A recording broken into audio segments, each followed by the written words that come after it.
evaluate them and properly diagnose and also understand some management of these conditions. So what is sleep? It is defined as behaviorally, it is reversible state of perceptual disengagement from unresponsiveness to the environment. It is physiologic, it is necessary, it is temporary, reversible, and cyclic. So there's no one particular function for our sleep.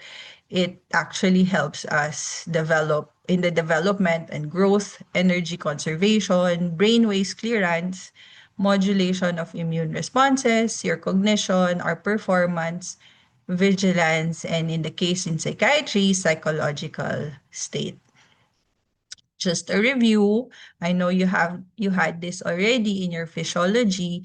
So our wakefulness and sleep are actually influenced by our neuropeptides. So the sleep promoting system are coming from your hypothalamus, particularly your your ventral lateral preoptic nucleus, which produces your GABA and your galanin. So it is an inhibitory process that helps you fall asleep. So our arousal system or activating system, on the other hand, is coming from our brainstem, thalamus, and hypothalamus, particularly your acetylcholine, your histamine, dopamine, serotonin, norepinephrine, and what was not mentioned here are your orexin or the hypocretin, which then stimulates your cerebral cortex. Hence, you are fully awake when these neuropeptides are activated. So familiar, no, these medications because most of them are the targets of our antidepressants and antipsychotic medications. So we actually go through sleep stages. So it has kind of evolved through the years. Initially it was divided into two, just your non-REM sleep and your REM sleep. REM is rapid eye movement. No, so non-REM sleep is now classified as N1, which is your light sleep or the drowsy state. N2 is your shallow sleep, and N3 is your deep sleep or slow wave sleep. And then REM or the R is when we experience rapid eye movements with dreaming state. Okay, so again, the sleep is divided into stages, your N1, N2, N3, and the R. So in each stage, our body goes through a certain physiological change. The way we categorize each stage is through our brain waves, our eye movements, our muscle tone, EMG, the arousal state, the physiological changes happening in our body, and the dream state. So when you are awake, this is how your brain looks like. This is actually awake with eyes closed. As you can see, there are alpha waves in your leads, EEG leads, which are your F4, frontal 4, C4, occipital 2, F3, C3, and O1.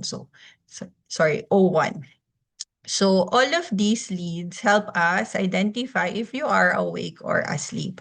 So when your eyes are open, what you will see are low voltage mixed frequency with alpha wave attenuates. But as I said, this is an eyes closed patient. That's why you see more than 50% of your alpha waves. Your eyes could be moving if it's blinking or looking left to the right, but more of a voluntary state kasi gising ka pa nga.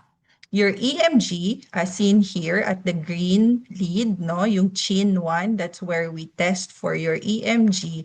You can see that there is a tonic activity and high EMG activity, usually under voluntary control. You can compare this as we go along, no?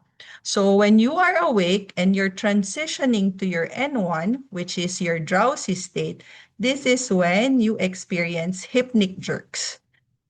So hypnic jerks are a feeling that you are falling, no? So I'm sure everybody experienced this, especially kapag puyat, and you now transition very fast to your N1. you will feel na parang malalaglag ka, or sa babies naman, you would see them startle. So these are your hypnic jerks, which is considered as a normal phenomena. This is when your body relaxes faster than your brain. So sobrang bilis ng transition mo from wake to sleep, kaya yung muscle tone is sobrang bilis siyang nag-decrease, so you feel like you're falling, which is considered as a normal phenomena. So this is how it looks like when you enter your N1 or the drowsy state. In your EEG leads, by the way, what you're seeing here is a 30-second epoch, meaning 30 seconds of your sleep. So this EEG will still show your low voltage mixed frequency, but now you can see your theta waves. Theta waves and vertex sharp waves are actually less in frequency compared to your alpha wave. So I'll move up again so that you can see the comparison. This is your alpha waves during wakefulness, no? And then this is now your drowsy state. So medyo magkakahiwalay na yung each wave. And now you can say that the patient is already drowsy. Your EOG, on the other hand, the one on top, no, the top two leads, your E2 and E1, you could see slow eye movement. So you might not appreciate it well, but most of the time, the eyes are really parang tawag dyan, yung REM kasi masyadong abrupt yung switches nung eyelids mo. So here, you might not even notice that the eyes are actually moving. And then your EMG is still the same as when you are awake. So there is a high to medium EMG activity as seen in your chin lead, the green one at the bottom. So you would stay in this state for maybe 10 minutes, feeling drowsy, before you actually go to your shallow sleep. The arousal threshold is lowest, meaning mabilis kang magising. So you might not even feel that you're already entering sleep. So most of the time, drowsy driving happens when they transition to N1 sleep. So yung mga drowsy driving are in a stage N1 sleep sila. Okay?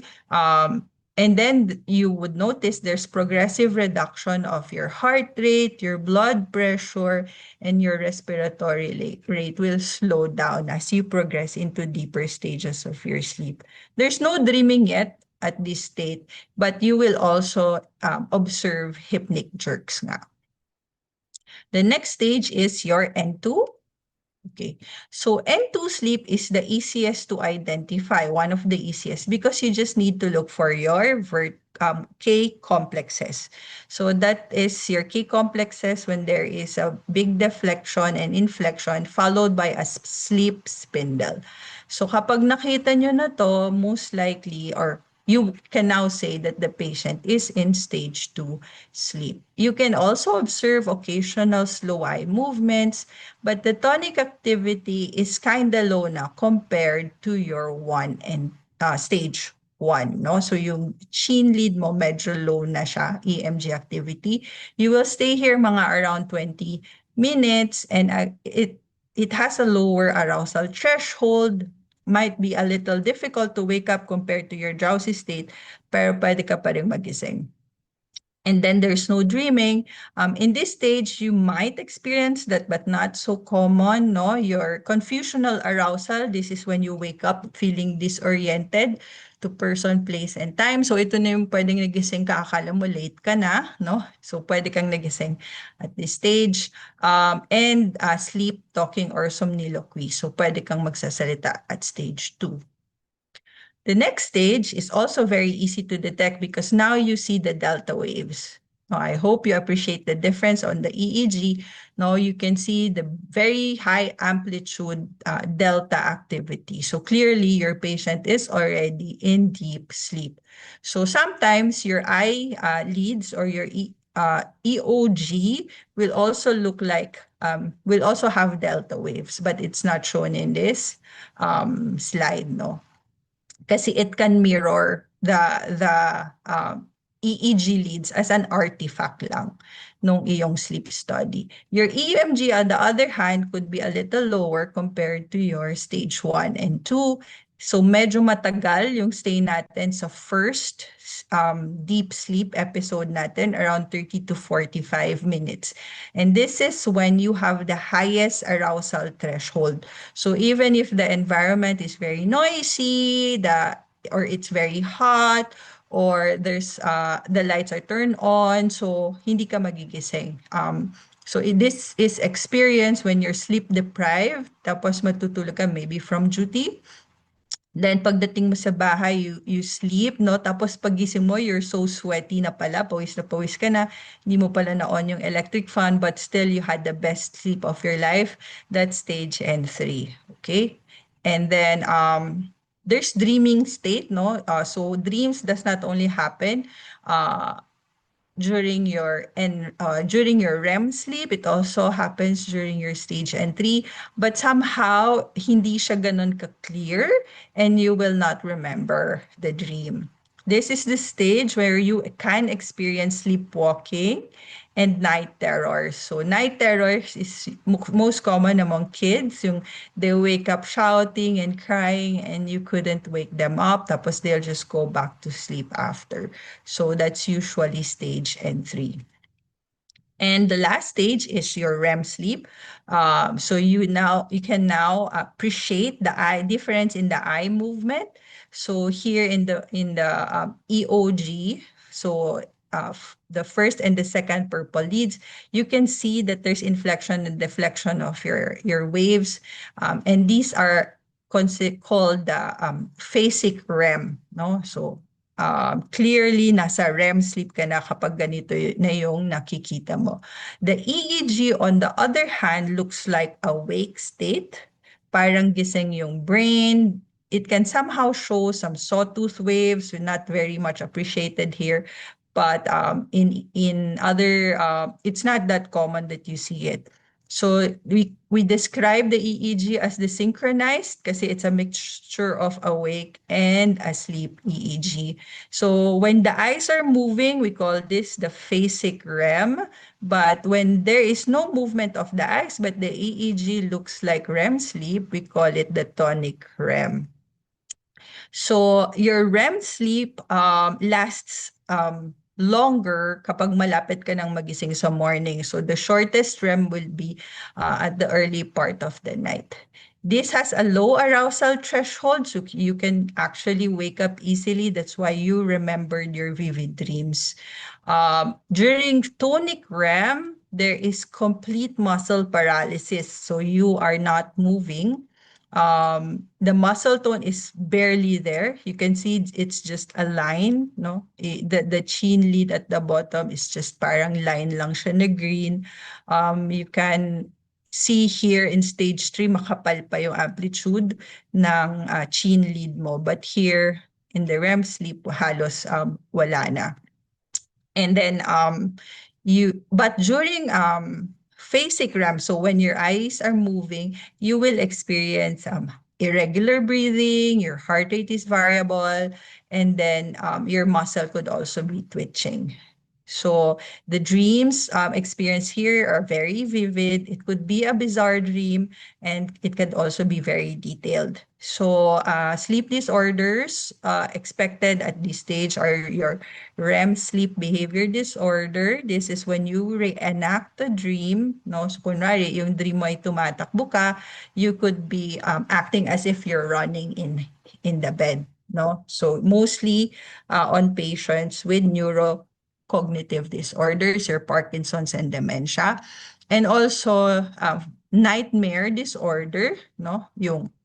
You get a nightmare and then you wake up feeling the emotions of that nightmare. So if in that nightmare, kabadong-kabado ka, tumatakbo, pagising mo, your heart rate is also very fast and then you become very sweaty. So it's a very scary experience. And what is not written here also is your sleep paralysis. It can also happen in this state. Siguro this is something we commonly call, what do you call this? Bangungot, but in local term lang yon, because in sleep paralysis, you would wake up. So this is when your brain is awake but you couldn't move, you're still in that dream state, so you might experience visual hallucinations, auditory hallucinations. So and that could be very scary, and that could last for few minutes, no, and up until your body regains the muscle tone, that's when you can actually fully wake up. So yun yung sleep paralysis, nangyayari siya during REM sleep.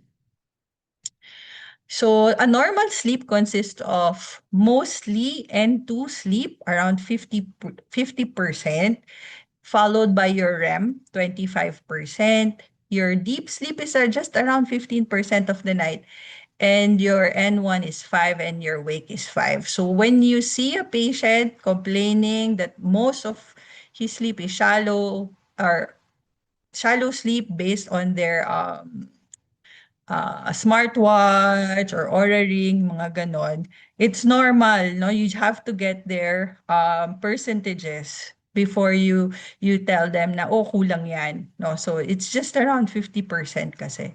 Okay, and for the deep sleep, it's just 15% of the night. So this is how your sleep looks like, no, at night. I'm not sure if you can see my mouse. Can you see my mouse?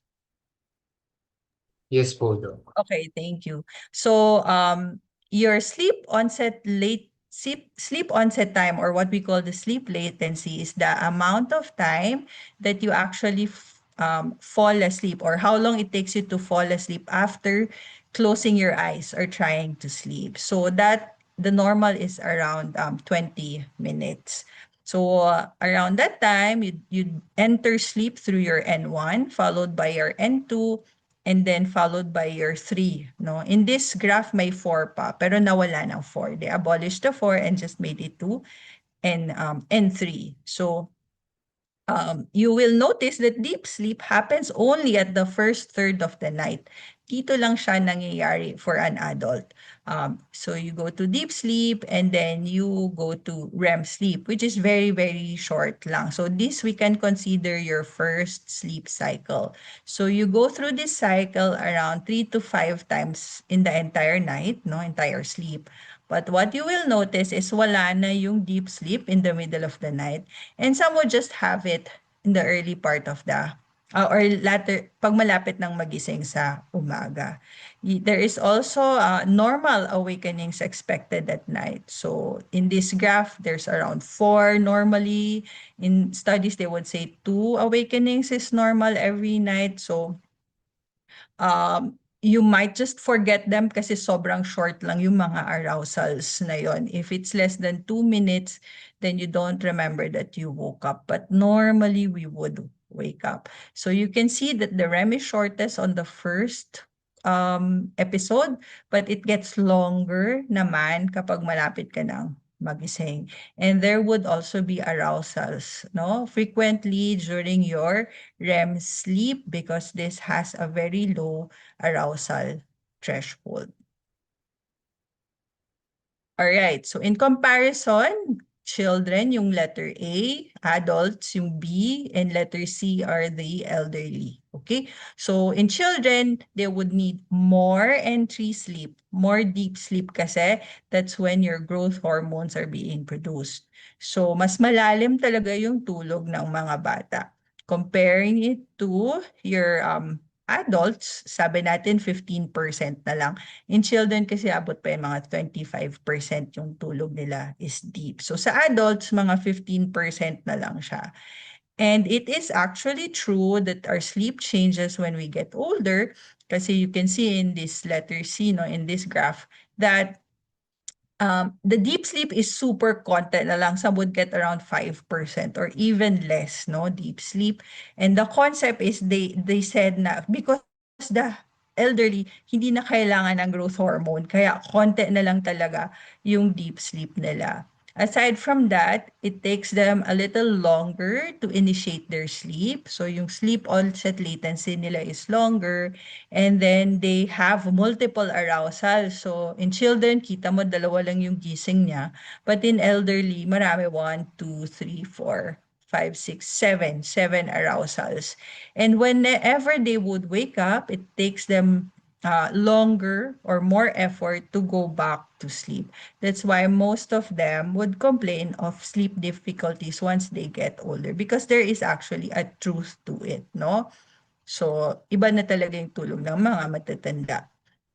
Our sleep is also controlled by the circadian rhythm, not primarily though, but it can really affect your sleep rhythm, no?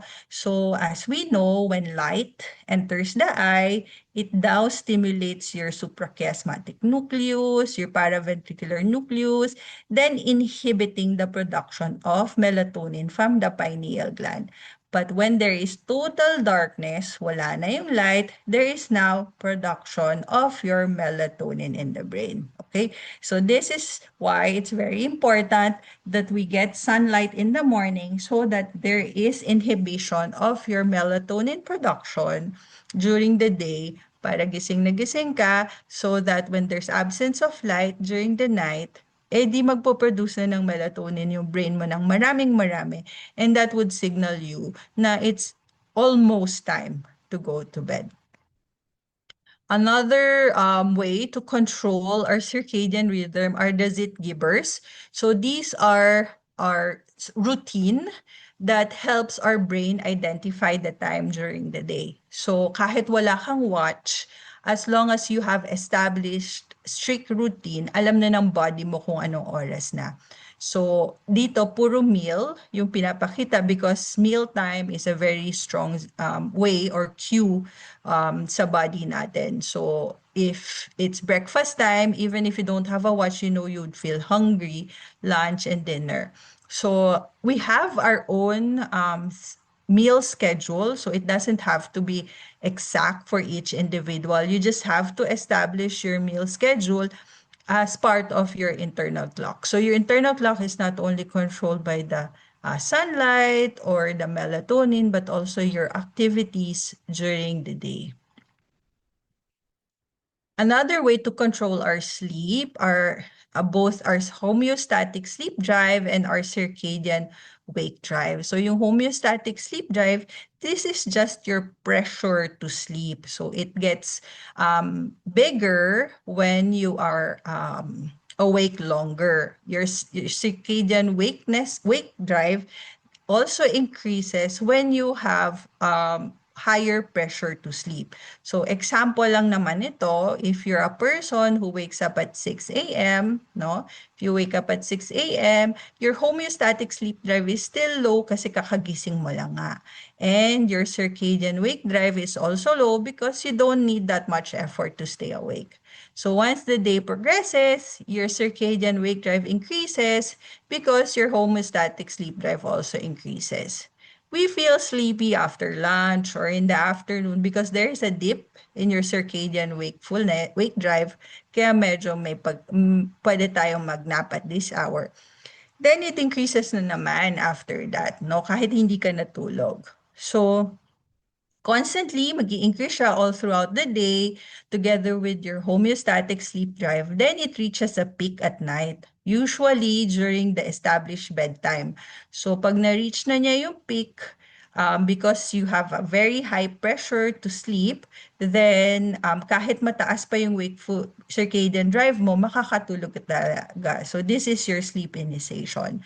And then your sleep because you went to bed, your circadian wake drive will go down and then your homeostatic sleep drive will also decrease. So this is a way to explain it to your patient know when you do psychoeducation. So how much sleep is enough for each of us? I'm assuming that most of us here falls under the age of 18 to 64 years old. So we fall under the mean of 7 to 9 hours. So this is a study done just to get the average sleep hours based on age. So most of our age group goes to bed or sleeps around 7 to 9 hours per day, per night, sorry. Outlier could be your 6 hours and then pwede pa rin naman acceptable 10 hours to 11 hours or 10 hours for older patient. If you sleep less than 6 hours, that's sleep deprivation. If you sleep more than 10 hours, that's excessive sleepiness already, which have both have a negative consequence. So if you are sleep deprived, then what will happen? No, so there's in psychiatry, what's important is we know that it can cause impairment in their cognition. So it affects your ability to remember things and to process information. It also increases symptoms of depression. So there's lack of sleep, no, um, and then it also increases your levels of anxiety. So hindi lang depressed yung patient mo, anxious pa siya. Metabolically, it can increase your risk for heart disease, weight gain, for diabetes, and for stroke. It is also seen that women who are sleep deprived has a greater increase of breast cancer. This is also correlated with shift work. So women who go into shift work has an increased chances of getting breast cancer. But there are people who are considered a short sleepers. So they can sustain wakefulness for just having 6 hours of sleep. And these are um, generally very efficient individuals. These are very ambitious, socially adept, and content. So ito yung mga characteristics nila. So I hear this among patients who are very goal-driven na nasasayangan sila sa oras kapag tinutulog lang nila. That's why they just get 6 hours or less of sleep. For those who are long sleepers naman, more than 9 hours, we see them as mildly depressed, anxious, and socially withdrawn, mostly living an isolated lifestyle and tend to stay at home most of the time. No? And our sleep need increase with physical work, exercise, illness. So when you have fever, you would notice na parang you need more sleep and you get more deep sleep because your deep sleep or N3 will also help you produce your anti-inflammatories. During pregnancy also, but this is not true, no, during the first and the third trimester. So pangit talaga yung tulog nun. Usually during second trimester, you get more sleep. General mental stress. So if you're more anxious, then you get less sleep. No, if you're depressed, and exhibiting hypersomnia, so you could be getting more sleep. And also sleep need increased by mental activity. So if you're studying a lot, no, so that's a lot of cognitive processing, and so you need that increases your need for sleep. So basically, our need for sleep is dictated by our cognitive and physical activity combined. So, hindi lang siya just nag-exercise lang ako, makakatulog na ako na mahaba. No, it has to be combined with your cognitive activity. Okay. So what happens to us who are required to do a lot of things at night and start the day early? So we call this the perfect storm. Nilagay nila adolescence kasi it usually starts at that age, but basically it progresses until adulthood. So what are the reason for this? But there's a biological explanation naman because it once we get older, our circadian phase gets delayed. So, mas late tayo nakakatulog and there is slowed rise of sleep pressure. So, parang ang matagal din tayong inaantok. Okay, so because of that, it causes delay in our bedtime. Late tayong natutulog. So aside from bioregulatory pressure, there's also psychosocial pressure. So because we now have the autonomy to say what time we're going to sleep, so there's bedtime autonomy. And because of the presence of academic pressure, so you still have to study at night. And also our screen time and social networking. So these are the things that delays our bedtime. So it's a combination of biological and psychological behavioral factors, no? So it's not purely behavioral. And then there is now a societal pressure to wake up early. So, pwedeng maaga yung classes, pwedeng malilate from work, no? Yung mga ganong bagay. So, mas maaga pa tayong kailangang magising. And that results to late to bed, early to rise, and eventually short sleep. So you might notice when you're still a child or a baby, you need around 16 hours of sleep. But once you get older, okay na yung 6, 7 hours kasi because of what we call the perfect storm. So knowing the basics of sleep, no, now you can address sleep disorders kasi yun nga, part of the therapy of our patient is really education about sleep to meet their expectations. So you see a patient coming into your clinic complaining about sleep. Doc, hindi ako nakakatulog. Doc, hirap ako makatulog. And I want you to not automatically think na it's purely psychological. Of course, insomnia is still the most common sleep disorder, but there are other sleep disorders that could mimic your insomnia. So what we use to do a full history taking, no, for sleep disorders is we use the mnemonic bears.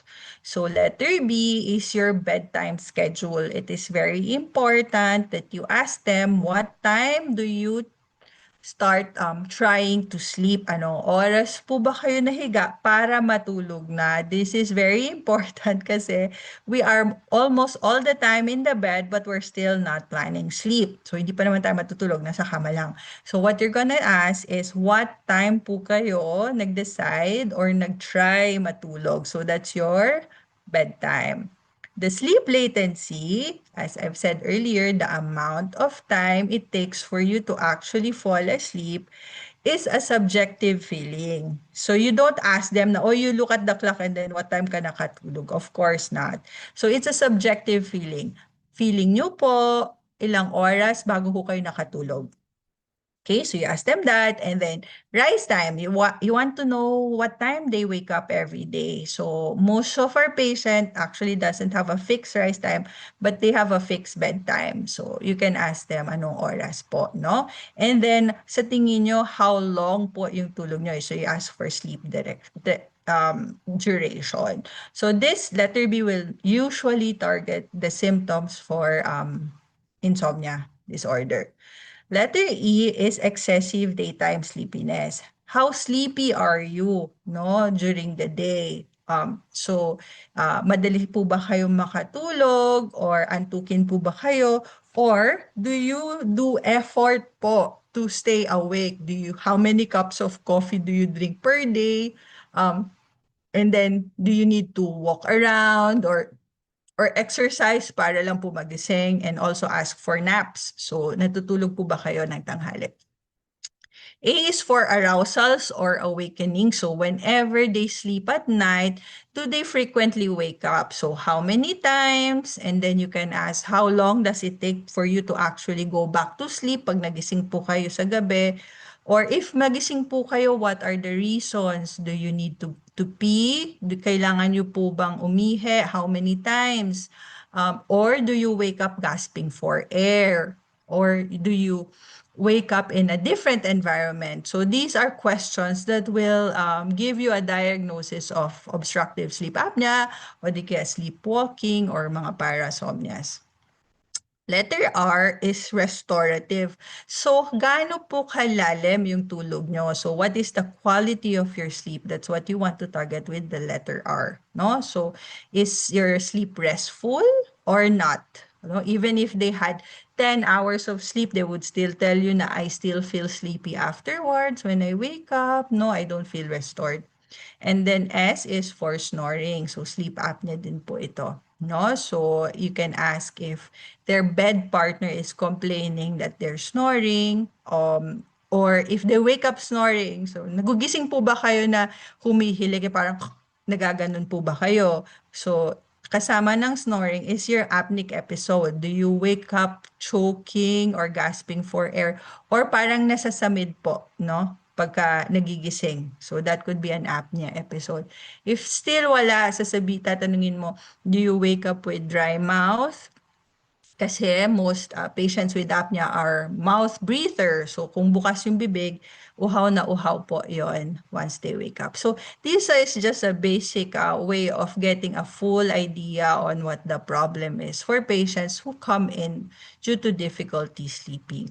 And you don't forget to do your physical examination. So aside from your body mass index, which is a risk factor for OSA, you can also check the chin, no, if there's hypoplastic mandible or retrognathia, no, which can be a source of obstruction.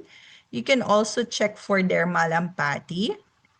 So if it is class 1 and class 2, then there's a decreased risk for apnea. But if you can see that the patient is in class 3, wherein the palate is low-lying, no, almost obstructed by the tongue, and in class 4, wala, hindi mo na nakita yung uvula, no?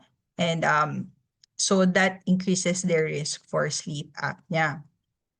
Another way of looking at the possible obstruction is your tonsil grade. So if it's around 3 to 4, so if the tonsils are extended beyond the pillars but not up to the midline, or when the tonsils are already in the midline, most likely your patient has obstructions during night, no, during sleep, and a possible risk for sleep apnea. You also check for the palate. So kung high arch siya, high arch palate, no? Ibig sabihin, there's very small space for the tongue at night, which can actually cause tongue scalloping. You can see the grooves of the teeth on the side of your tongue. So, ang ibig sabihin yan, nagfo-fall sa likod yung tongue habang natutulog, which can cause obstructions in the airway, hence poor quality yung sleep natin. Another way to do a physical examination is to get the neck circumference of your patient. So you can get it at the level of your cricothyroid membrane by asking the patient to have a natural head position sitting upright. Okay, so if you got more than or equal to 43 centimeters for men, and for women 40.6 centimeters, then that increases their risk for obstructive sleep apnea. These are the screening tools that you can use. For insomnia, it's your insomnia severity index. The patient can fill it out for themselves. You don't need to assist them. They just need to categorize if their difficulty in falling asleep, staying asleep, or problems waking up too early is none, mild, moderate, severe, and very severe. And the other questions are targeting how it affects their daytime, no? So you just need to look at their scores here. So kapag 15 and up, most likely may insomnia na yung patient mo. So this is not just a screening tool, this is also a tool that you can use to see the improvement of your therapy. For obstructive sleep apnea, we use the Stockbank questionnaire. This one naman is filled out by the practitioner. So if they're snoring, if the patient is tired or fatigued during the day, if there's an observed apnea, so nakikita ng bed partner na may choking episodes, if there's high blood pressure, hypertensive, the body mass index is more than 35 kilogram per meter squared, if the patient is older than 50 years old, the neck size is also important, no? So you have to get it. For inches kasi yung ginamit here. So if it's 17 inches for men and 16 inches for women, then you check yes. And if the gender is male, check yes. So if you have 3 to 4 questions with a check ng yes, then there is a high risk that the patient has obstructive sleep apnea. Another screening tool is for your Epworth Sleepiness Scale. It will detect how sleepy you are. So maybe later you can Google this Epworth Sleepiness Scale and check if you're excessively sleepy, maybe due to sleep deprivation. So just ask the patient to rate 0 as never dose, 1 as slight chance of dosing, 2 as moderate chance of dosing, and 3 as high chance of dosing for certain situations, no? Such as sitting and reading, watching TV or watching your phone, sitting inactive in public place, like in theater, like for now, no? Kung ano yung chances of dosing mo. So you just add all of it, no? And if the answer is equivalent to 10, then there is a high risk for, or you're already considered as hypersomnia. So these are the common sleep disorders according to International Classification of Sleep Disorders. So it's categorized as insomnia, sleep-related breathing disorders, central disorders of hypersomnolence, circadian rhythm sleep-wake disorders, parasomnias, and sleep-related movement disorders and other sleep disorders. So we will discuss the most common one and the most and it's the focus in psychiatry, which is your insomnia. So you have to ask the patient or maybe a caregiver or a parent if there is difficulty initiating sleep, difficulty maintaining sleep, or waking up earlier than desired, maybe around not maybe, so around 2 hours before the desired rise time. So, nagigising na siya ng 3 kahit na 5 o'clock naman talaga yung gising niya before. For children, there is resistance to going to bed at appropriate time and difficulty sleeping without intervention. So, ayaw matulog sa gabi, gusto pa naglalaro, ganyan. And then, or nasa phone pa. And then, difficulty sleeping without intervention. So, kailangan pang kargahin, kailangan pang ipipi ng ganon. Then, that can already be considered as difficulty sleeping. And they have to report at least one or more of the following. So, there's fatigue and or male, impaired attention, concentration, impaired social performance, irritable, malungkot, there's daytime sleepiness, mayroong hyperactivity in children. So yung mga bata hindi yun antukin. When they have insomnia, they become more hyperactive and become more impulsive. There's reduce in motivation and energy, initiative. There's increased risk for accidents. And then the most important is the patient is dissatisfied with the sleep. So this happens even if there is enough allotted time for sleep. So kahit meron ka namang oras matulog, hindi siya makakatulog. And also, if the environment is already conducive for sleeping, so it's safe, dark, quiet, and comfortable, but still widely awake. And it has to occur at least 3 times per week, no, for the past 3 months. Okay? So, if it's less than 3 months, then it can just be an acute insomnia. But once na you reach na more than 3 months, it can be considered as a chronic insomnia. So what is the cause of insomnia? So according to Spielman's model, for the evolution of your chronic insomnia, everyone who develop insomnia are already predisposed, the purple one, no?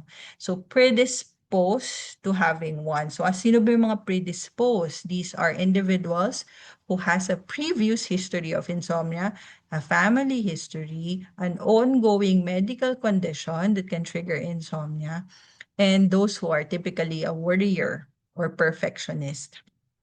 So you just wait for a precipitating factor or a trigger, which is the pink bar, no? So when you encounter a trigger, it now exceeds your threshold for insomnia, so hindi ka na makatulog. But as you go through the problem, for sure, there's resolution of the problem. But since you are the perfectionist that you are, no, or you have a history of insomnia, you now try to take over or control it. So now you develop your perpetuating factors, no. Dito nga sa chronic insomnia, there's no more precipitating factor. The problem has already resolved. Natira na lang is your insomnia because you have now developed maladaptive behaviors to take over or to control your difficulty sleeping. These are the common psychiatric conditions associated with insomnia. So your anxiety disorders, your major depressive disorders, and bipolar disorders. So individuals with bipolar disorder during a manic phase, ang problem naman nila, they don't want to sleep. They don't need to sleep. So there's decreased need for sleep. Versus when during depressed, they couldn't sleep, no? They tried to force it, but they couldn't sleep.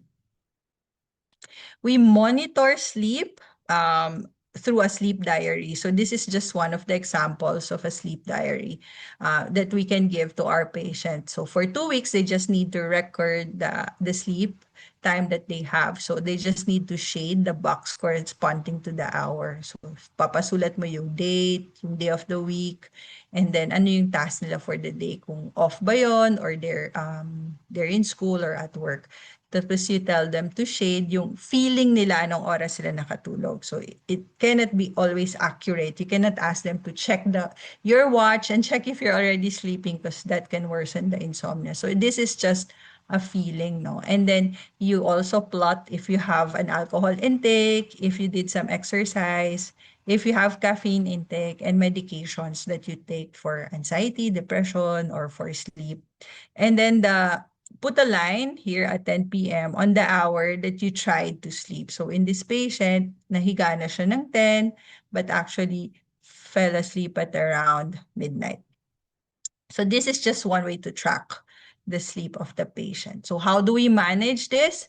Pharmacologically, short-term benzodiazepines or sleeping aids, such as non-benzodiazepines. These are the Z drug, Zolpidem is available in the country. We also give antidepressants for patients with comorbid depression and antipsychotics for patients with comorbid aggressions, anxieties, no, pwede naman. But the main treatment is your CBT, your cognitive behavioral therapy for insomnia.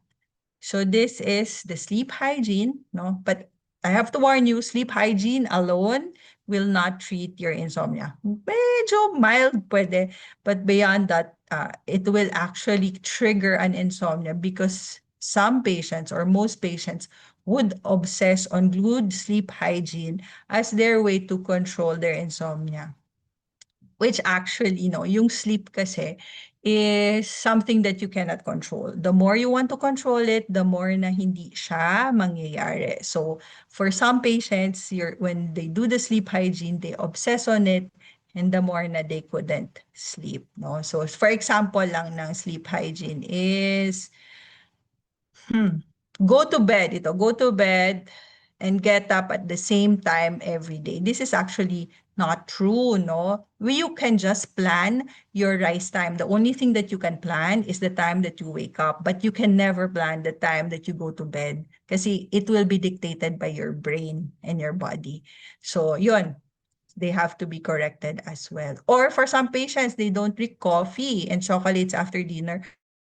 Naman, they eat it and then they drink coffee and then they're still asleep. So it's still individualized. So pwede pa rin makakatulog.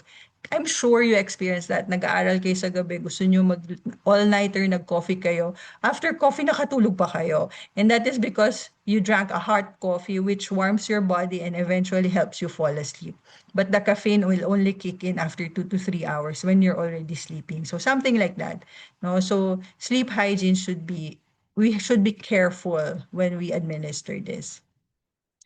But sleep restriction is a very good recommendation because it improves the quality of your sleep by just allowing you to have a sleep window or a time where you just sleep, no? So arrange.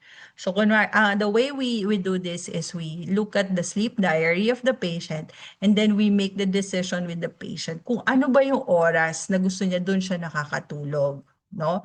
So the way to calculate if it's effective or not is based on the sleep efficiency. So the target sleep efficiency is 80%. You just compute, no, the subjective feeling of hours in bed divided by hours asleep divided by the hours in bed. And once you get 80%, you're good. So just an example, if your patient is sleeping for 8 hours and stays in bed for 10 hours, then okay na yun. Good quality na yun ng sleep. Tapos, i-identify nyo na lang, ano ba yung 10 hours na yun? Is that 10 p.m. to 8 a.m.? Or is that 9 p.m. to 7 p.m. 9 p.m. to 7 a.m. Tapos doon na siya matutulog. So pwede siyang matulog ng 12, basta magigising lang siya ng 7. Or pwede rin siyang matulog ng 9. Tapos kung gusto niya magising ng mga 5, okay lang din. Kasi nandun ka pa rin sa sleep window na yon. Another technique is your stimulus control therapy. This is when you want to strengthen the association between the bed and sleep. Simple lang naman. Don't do anything other than sleeping or sex in the bed. So it just increases your chances of falling asleep versus when you do everything in bed. So hindi alam ng brain kung matutulog ba ako or kakain ako or mag-aaral ako in bed. And lastly is the cognitive therapy. This is when we correct wrong beliefs and maladaptive behaviors related to sleep. So, yung mga na-discuss ko earlier part, those are the tools that you can use to educate the patient. And that's part of cognitive therapy. So, in this example, when the patient strives to sleep, it builds up frustration, no? And further, mas lalo silang hindi makatulog. So we just have to to cut the cycle or to interrupt the cycle by doing cognitive therapy. And another sleep disorder is your obstructive sleep apnea. I'm not sure if this is being discussed in ENT or in pulmo module, but basically this is when a patient experiences obstructions in the airway. And we can do that by checking or doing a sleep study, no? So this is what you will see in the physical findings. Your patient would have a BMI of more than 30, so obese, neck circumference, as mentioned earlier, malampati, retrognathia, no? I think I've mentioned everything earlier. Aside from nasal abnormalities, no presence of nasal polyp, deviated septum, or turbinates. So what happens is when you sleep at night, your upper airway tone decreases and it collapses, which attributes or contributes to the sleep apnea. This is when you hear your patient snoring. So while there's an obstruction of the airway, your oxygen level goes down and your carbon dioxide increases. So what it does, it tells your brain na, oy, wala ka ng oxygen, wake up. So you will now be aroused. And this arousal, multiple arousals at night would lead to daytime sleepiness and a concept of you're not sleeping kasi nagigising-gising ka nga. So that's why sometimes insomnia patients are also patients with sleep apnea. So when you wake up, your upper airway tone increases, then your breathing resumes. Tapos matutulog ka na. So this is just the cycle of your sleep apnea. And we can test by doing a sleep study. So basically, this is how you will look like. No, we will look at your brain, your breathing, your muscle tone, your respiratory effort is through the belts in your chest and abdomen. Your oxygen levels, EEG are also inside. So papanoorin kayo ng sleep technician when you sleep at night. And what we are looking for is your apneas and hypopneas. So for apnea, here, apnea. So nakita nyo yun, no? Flow, a normal flow will have very good waves, pero pag may apnea ka, there's flattening of the waves. So if there is more than 90% reduction in your tidal volume, lasting for more than 10 seconds, we count that as one apneic episode. Hypopnea naman, on the other hand, is just a reduction of 30 to 90%. But it has to be associated with arousal. So nagising yung patient, or a reduction of 3% or more in their oxygen saturation. So you will count that as one hypopnea. So what the tech does is they will just count how many times per hour. And if the patient is 5 to 15, we consider this a mild apnea. Kung moderate is 15 to 30, and severe to. Severe is more than 30 per hour. So if you're positive, then you have to use your CPAP. There are other techniques pa, but the gold standard is always using your positive airway pressure machine, which becomes a splint to your airway. So it pumps air through your nose, and that pressurized air will open up the obstruction. Then you can breathe normally, hence improving the quality of your sleep. Kaya it's also important to address this for patients with insomnia. Another sleep disorder is your hypersomnia. So I know baka narinig nyo na yung narcolepsy, no? So these are individuals who experience excessive daytime sleepiness. Irrepressible, hindi mapigilan, nakakatulog lang talaga, no? So there are two types, narcolepsy type 1 and type 2. So both of them will have excessive daytime sleepiness. There's also an idiopathic hypersomnia condition. So for sleep paralysis and hallucinations, you would experience that mostly in type 1 narcolepsy. For cataplexy, only in type 1 narcolepsy. So cataplexy, this is when you lose your muscle tone out of nowhere. Hindi naman out of nowhere. Usually triggered by an intense emotion. So tumatawa ka, ha ha ha, tapos mawawalan ka ng muscle tone and fall asleep. So that only happens in type 1 narcolepsy. So there's also insomnia, difficulty staying asleep at night, usually for type 1 narcolepsy. And then when they take naps during the day, they feel restored. That's why one of the treatment for hypersomnia is scheduled naps. Sleep drunkenness is when we call sleep inertia. Pagkagising mo, parang antok na antok ka pa rin. No? Parang tulala for few hours once you wake up in the morning.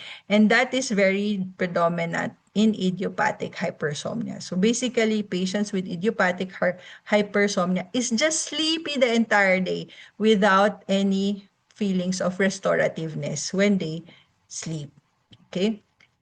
Another hypersomnia disorder is your Klein-Levin syndrome, which is most of the time misdiagnosed as a manic episode. So this is when a patient experiences episodes of hypersomnia. So may mga days na mas gising, may mga days naman na sobrang antok na antok. So it can last for days lang or sometimes weeks, wherein the patient would sleep hours and hours, even 22 hours per day, tulog lang siya. But when awake, they will have binge eating, grabe, yung appetite nila sobrang laki, no? They would eat a lot and then they will have increased libido or higher sex drive than usual. So sometimes they would be doing sexual act even when they're asleep, no? And then there's also behavioral manifestations such as irritability, aggression, depression, feeling detached from family. Kaya it will look like a manic episode, but the significant characteristics or the defining characteristics of KLS is there is hypersomnia and it's just episodic. After how many days, so parang balik na naman siya sa normal. So how do we test hypersomnia? There's two, multiple sleep latency test. This will check for excessive sleepiness. And the maintenance wakefulness test is to check your capacity to maintain your alertness. So for hypersomnia disorder, yung mga narcolepsy, ganyan, MSLT yung ginagamit. But for truck drivers, for pilots, for those people who use machineries and they have to sustain wakefulness, dapat MWT yung gagamiting test. Another sleep disorder is your sleep-wake phase disorder. We have four. Advanced sleep-wake phase, those people who sleep earlier than usual. So in this graph, yung light gray box is your usual sleep, okay? So ang advanced sleep-wake phase, natutulog yun ng mga 5 p.m. or 6 p.m. Tapos they would wake up at 2 p.m. So mostly are mga matatanda, no? Ang delayed sleep-wake phase naman, they sleep at 4 a.m. and wake up at 12 noon. Okay, so mostly these are neurodevelopmental disorders, ADHD, autism, depression, also ganito yung sleep pattern, no? Non-24-hour sleep-wake rhythm naman moves. So yung oras na nagmo-move, nagiging mas late siya nakakatulog, mas late din siya nagigising. And these are common among patients who are blind. Kasi there's no sunlight na pumapasok sa mata nila that would trigger melatonin production. Ay, hindi. Melatonin inhibition pala. And irregular sleep-wake rhythm patterns, these have multiple naps all throughout the day. And sa gabi, interrupted din yung sleep. And this is observed among patients with dementia or neurocognitive disorders naman. So, neurocognitive disorders. So, dementia, Parkinson's, ganito yung tulog nila.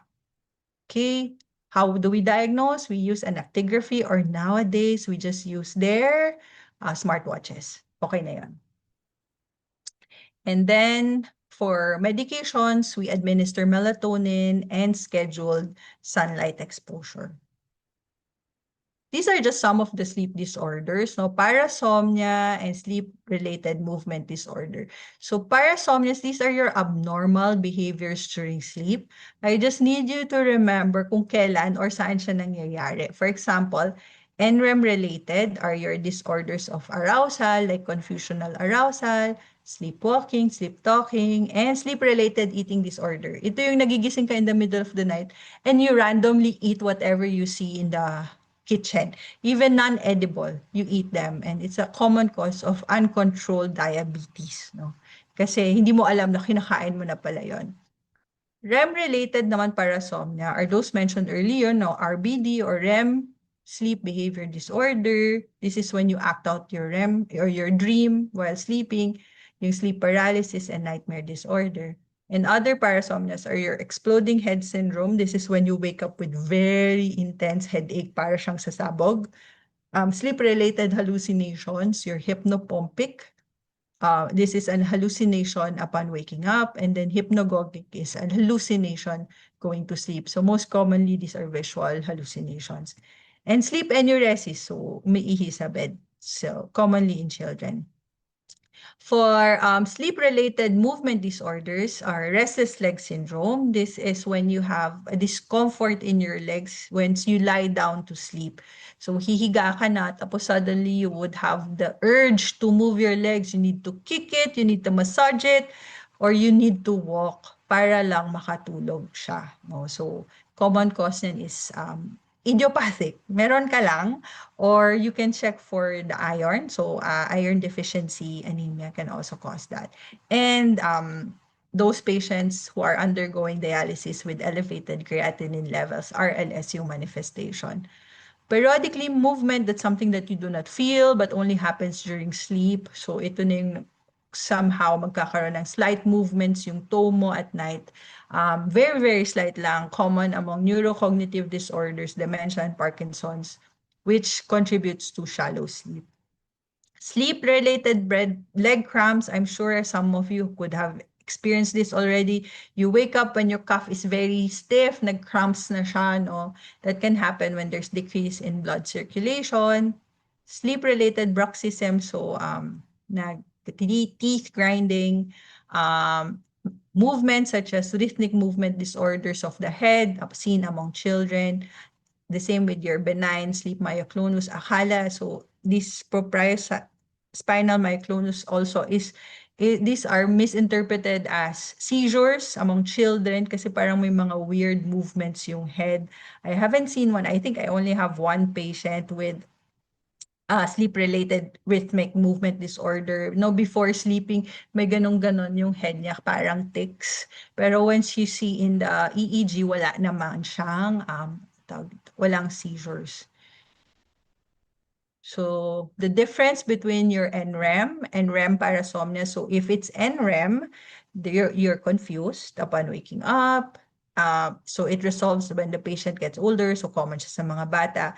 And then you don't remember that it happened. So you don't remember na nag-sleepwalk ka, nag-sleep talk ka, nag-sleep eating, hindi mo maalala yon. But for REM-related, there's full alertness upon waking up. So pagkagising, gising na gising, it occurs among adults and then with recollection of the event. And there's also sympathetic hyperactivity. So pwede mag-increase yung heart rate, yung respiratory rate, and perspiration. And these are, again, I've mentioned this earlier, the sleep-related movement disorders, RLS, leg cramps, and bruxism. And here are my references for this lecture. So the exam will only be taken from the lecture and the slides and the discussions. Any questions? Tapos ko.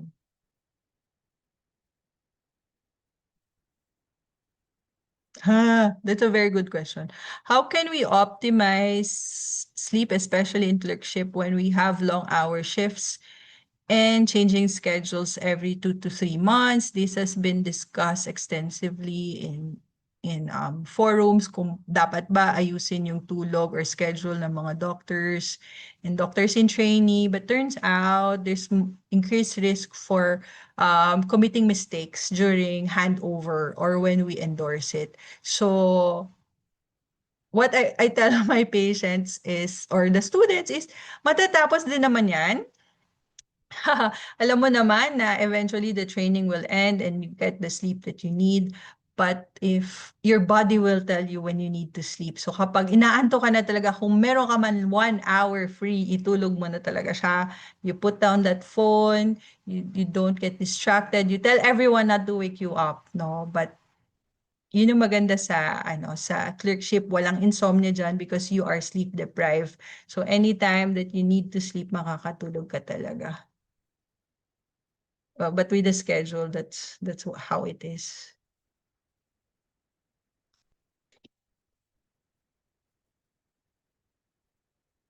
Okay, if there's no more, thank you very much, everyone, for listening. Bye-bye. Thank you po, Doc.